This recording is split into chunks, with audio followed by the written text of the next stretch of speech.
So hi guys, magluto ta karon day ng gulay nga sagulan og noodles. Niya na ako'y upo, kalabasa, sanan talong. Oh, nahayo na lang ning talong gikuhaan.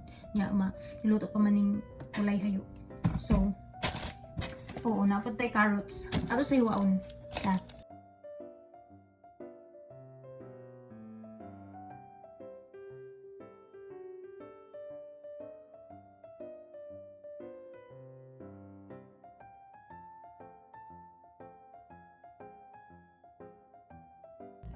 So mga day, kumpleto na itong mga gulay na pinahiwa. So ato ng hugasan. Siyempre atong hiluan.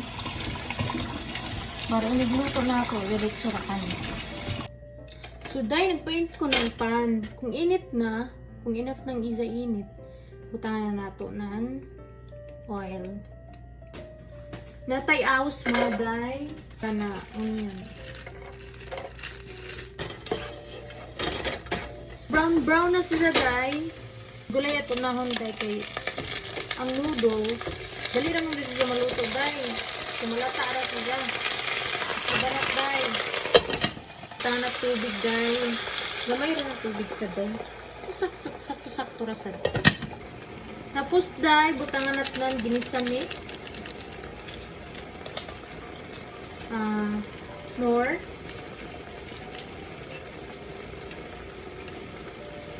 o asin ug tuyo sa day.